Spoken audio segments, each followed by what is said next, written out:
आज की इस क्लास में मैं आपको कक्षा 10 की गणित का एक्सरसाइज 122 का क्वेश्चन नंबर 2, उसके बाद क्वेश्चन नंबर 3, बाकी प्रश्नों को हल करेंगे। चलिए, तो सबसे पहले हम प्रश्नों को पढ़ते हैं और यहाँ पर हम प्रश्नों को पढ़ देंगे कि पूर्णांकों के निम्नलिखित युग्मों, यानी कि ये जोड़े दिए गए हैं आपको, इन जोड़ों के आपको एचसीएफ और एलसीएम ज्ञात करना है और एलसीएम और एचसीएफ ज्ञात करने के बाद इनकी जांच भी करनी है।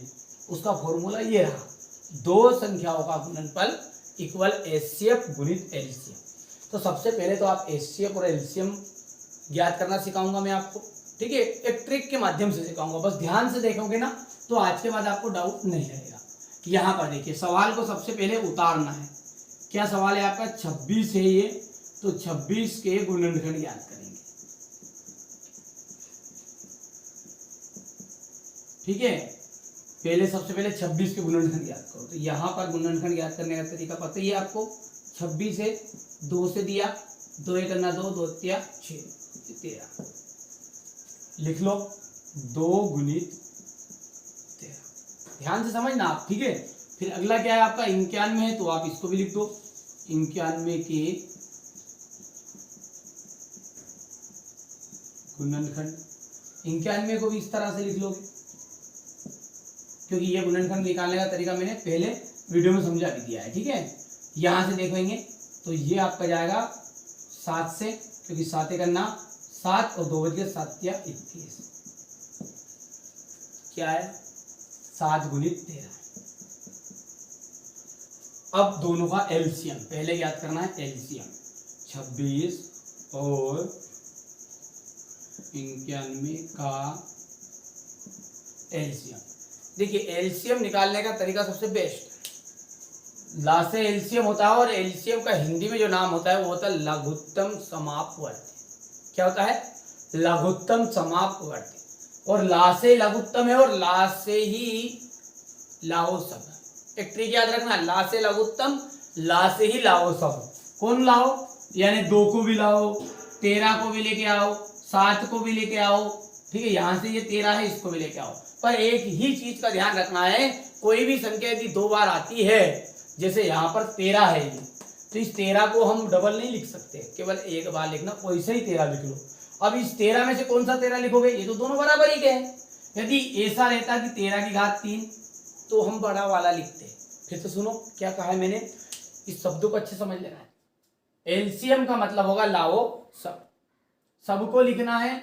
लेकिन यदि कोई भी संख्या डबल रिपीट हो रही, जैसे 13 है, तो इनमें से जो बड़ा रहेगा ना उसको लिखेंगे। अभी हाल फिलहाल के लिए तो यहाँ पर दोनों ही बराबर है, इसलिए कोई सा भी लिख दो। लिखो अब बराबर 2 गुणित 13 गुणित 7, और जैसे अब इनका गुना करोगे तो 7 दूना हो जाएगा 14 और गुणित 13, तो 13 का पहाड़ा बढ़ो, 13 13 13 26, 13 39, 13 छुकू 52, हासिल आया 5, 13 करना 13 और 13 और 5 मिलकर हो गया 18, ठीक है भैया। तो कितना आंसर आ गया आपका? 182। तो ये तो एलसीएम कितना आया है? 182। अब लाइन अगली क्या है? एचसीएफ की। तो यहाँ पर लिख दोगे 26 और 91 का एचसीएफ, ठीक है। अब इसका एचसीएफ कितना बनेगा? यहां से देखो इनको, इस दोनों को ही। इसमें एचसीएफ का मतलब होता है हिंदी में, वैसे इंग्लिश में नाम होता है हाईएस्ट कॉमन फैक्टर, इसी तरह इसका हिंदी में नाम होता है महत्तम समापवर्ती। क्या होता है? महत्तम समापवर्ती। जिस तरह ला से लाओ सब, उसी तरह मा से मत लाओ सब, क्योंकि महत्तम केवल और केवल जो दोनों में के मध्य में हो, यानी कि दोनों में ही एक जैसा हो, उसको लेके आओ, और उसमें से भी छोटा। वहां पे यदि कोई दोनों में आता था तो बड़ा वाला लिया था, यहाँ पे छोटा वाला। अभी अगला सवाल करेंगे तब समझ में आएगा और चीजें, ठीक है। तो यहाँ पर क्या आ जाएगा? केवल दोनों में तो 13 है, ठीक है। तो ये आपका हो गया आंसर। तो बस अब कर लेते हैं जांच पहले तो, क्योंकि उसने जांच करने के लिए आपसे बोला है कि दोनों संख्याओं का गुणनफल, फॉर्मूला लगा दो।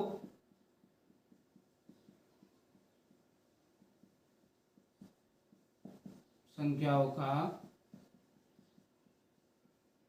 गुणनफल बराबरी पे एचसीएफ इंटू एलसीएम।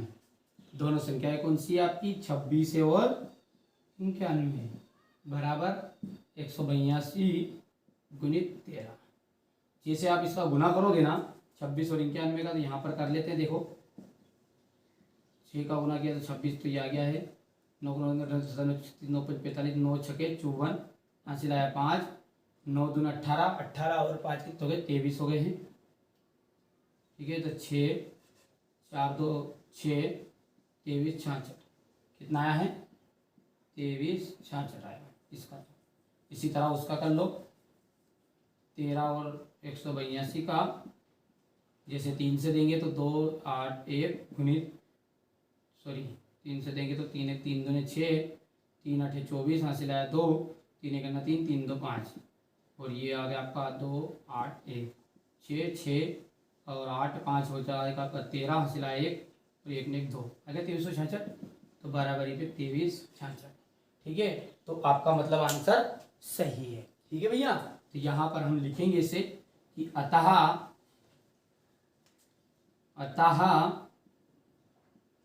एलसीएम, इसका एलसीएम 26 और 91 का, 26 और 91 का एलसीएम कितना आया है, 26 और 91 का एलसीएम तो है 182 और कोमा करके लिख देना है एचसीएफ बराबरी पे कितना आया 13 आया है। कर पाओगे इसे, बस ये तरीका है, इस तरीके से आपको सवाल करना है परीक्षा में। ठीक है भैया, तो पहले तो स्क्रीनशॉट ले लो क्योंकि अब दूसरा सवाल करेंगे हम।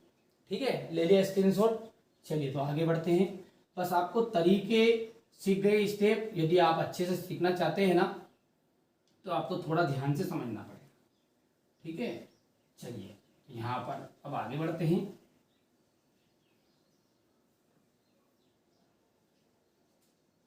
अब ये हटा देंगे और इसकी जगह पर दोनों संख्याओं को दूसरी को लिख देंगे। क्या है 510 और 92 है। तो पहले हम 510 के गुणनखंड निकालेंगे, फिर 92 के निकालेंगे। चलिए तो 510 के गुणनखंड बताओ भैया।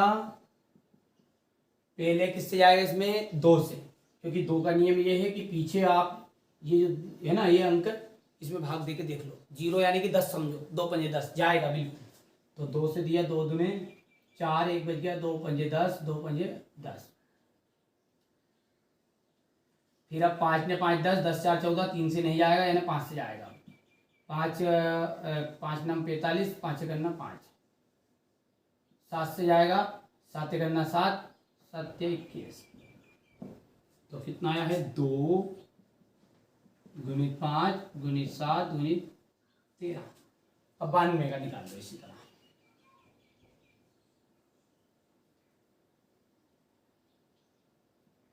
बानवे का निकाला, 2 चौक 8, 1 बचा, 2 छंगे 12, 2 दूने 4 और 2 या 6 और 23। तो आ जाएगा आपका 2 की घात 2 गुणित 23। अब कई बच्चों के मन में दिमाग में ये रहेगा कि ये करेंगे कि नहीं करेंगे भैया, तो ये आपको भले ही करो तो ठीक, ये नहीं करो तो ठीक, इसको भले मिटा देना। पर अब कार्य है वो तो ठीक है, और आप लिख भी दोगे तो भी अच्छी बात है, नहीं लिखोगे जब भी कोई दिक्कत नहीं है। चलो यहाँ पर हम लिखेंगे पहले 510 और 92 का एलसीएम। एलसीएम का मतलब क्या है, फिर से बताओ। लाओ सब, लघुत्तम समापवर्तक है पर आप ट्रिक के माध्यम से करो कि लाओ सब, ले आओ। 2 है पर यहाँ भी 2 है, कौन सा 2 लिखूं, बड़ा वाला। तो ये 2 की घात 2 हो गया। फिर 5 गुणित 7 गुणित 13 गुणित 23। अब यदि हम इन सब का गुना करेंगे ना, तो मैंने पहले से करके रखा है और मैं बता देता हूँ आपको। 510 और 92 का जैसे आप इसका गुणन करोगे तो आ जाएगा आपका ये 23,460। क्या जाएगा 23,460। ठीक है, अब एचसीएफ ज्ञात करते हैं। 510 और 92 का एचसीएफ कितना है, एचसीएफ बताओ देख के। जो दोनों में हो, दोनों में तो केवल 2 है, छोटा वाला 2 लिखना है, तो यानी कि आंसर केवल 2 रहेगा। बस अब कर लेनी हमें जांच जांच का फॉर्मूला बताओ। दोनों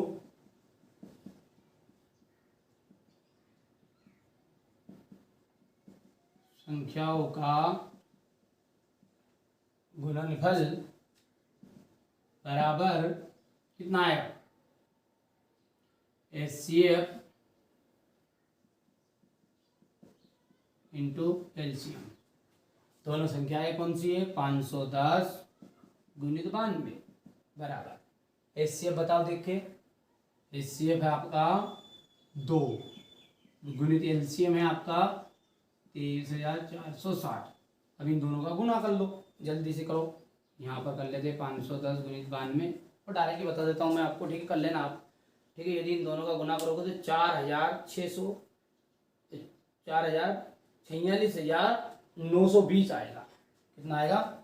46,920। और इसका भी गुना करके देख लो। 6 दूने,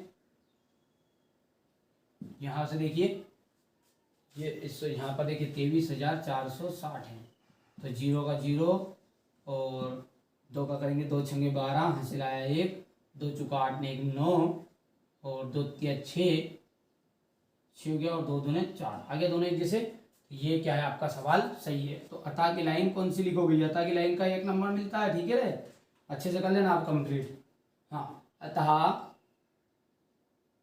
510 और 92 का एलसीएम कितना है? एलसीएम तो कितना हो गया है? ये यहाँ पर है एलसीएम, ये 23,460 कोमा करके HCF 2 कर लोगे। इसी तरह आपको तीसरा सवाल करना है 336 और 54 का, ठीक है। यही स्टेप करनी है, बिल्कुल आपको घबराना नहीं है, बढ़िया से करना है कंप्लीट। और कोई भी डाउट है ना बेधड़क कमेंट करके आप बताइए। चलिए, तो ये तो हो गया आपका दूसरा सवाल। इसके बाद में अब तीसरे सवाल को अच्छे से समझते हैं कि उस तीसरे सवाल में आपको क्या क्या चीजें दी हुई है, ठीक है। अब तीसरा क्वेश्चन मैंने यहाँ पर लिख लिया है, क्या है पढ़ते हैं। अभाज्य गुणनखंड विधि द्वारा इनको भी आपको क्या करने, HCF और LCM ज्ञात करना है। यहाँ पर जांच नहीं होगी। तो कभी कभी 1 नंबर में आपसे प्रश्न आ जाता है कि 3 संख्याओं का गुणनफल बराबरी पे HCF इंटू LCM होता है क्या? नहीं होता है, ठीक है। आपको ध्यान से समझना है और अच्छे से देख लेना है किस तरह करोगे। कि पहला सवाल आप लिखोगे तो 12 एक गुणनखंड है, कितने हैं वो 12 के, इस तरह से निकाल लेना है। तो 3 से दोगे, सॉरी 2 से दोगे तो 2 छंगे 12, फिर 2 से दोगे 2 तिया 6, ये कितना आया है उसको आप देख लीजिए ध्यान से। तो 2 की यहाँ 2 आया है और 3 आया है। इसी तरह 15 के गुणनखंड,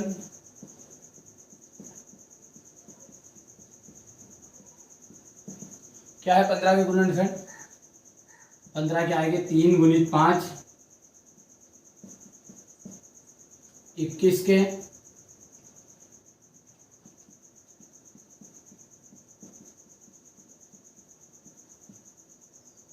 कितने जाएंगे? 3 गुणित 60, ठीक है बाबू जी।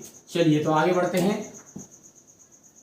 अब यहां पर 3 संख्या है तो तीनों संख्याएं सही हम लिखेंगे। पहले 12, 15 और 21 का एलसीएम का मतलब समझते हो? लाओ सब, अभी तो मैंने बताया, लाओ सब को ले आओ। इसमें से 2 की घात 2, ये लिख दिया। 3 एक जैसे हैं, कोई सा यदि बड़ा वाला लिखते कभी किसी के पास घात 3 होती तो, फिर 2 होती तो फिर जाएगा 5 और गुणित 7। देखिए 2 दूने 4, 4 क्या हो गया 12, 12 पंजे हो गया 60 और 60 का गुना आप जैसे करोगे 7 में तो 7 चौथा 7 में 7 छंगे 42, 420, ठीक है। तो ये आपका गया 420। और अब HCF तो लिख दो 12, 15 और 21 का HCF। तो HCF क्या निकलेगा? सभी का कॉमन फैक्टर, ठीक है, जो तीनों में हो। तो 3 है केवल, देख लो गौर से, तो 3 बस। और अतः की लाइन लिख देना क्योंकि इसमें जांच नहीं होगी, ठीक है। तो अतः LCM इक्वल कितना हो गया बाबूजी? 420 और HCF बराबर आ गया है 3। ये आपका आंसर है। इसी तरह आप 17, 23, 29 का कर लेना। 17, 23, 29 का 17, 23, 29 ही रहेगा। 17, 17 से भाग जाएगा और 23, 23 से, मतलब इस तरह करोगे तो, और 8, 9, 25 का आप कर लेना। ठीक है, कमेंट बॉक्स में कमेंट कर देना आपको बेधड़क। ठीक है, यदि आप अच्छे से तैयारी करना चाहते हो ना, तो ये जो बता रहा हूँ उन पर प्रैक्टिस करो। जब तक आप स्वयं सवाल को हल ना करोगे ना, और कमेंट करिएगा आंसर क्या आ रहा है, नहीं आ रहा है। यदि आप चाह रहे हैं कि नहीं हमको ये भी समझा दो, तो अगले वीडियो में समझा देंगे, कोई दिक्कत नहीं। तो चलिए मिलते हैं अगले वीडियो में।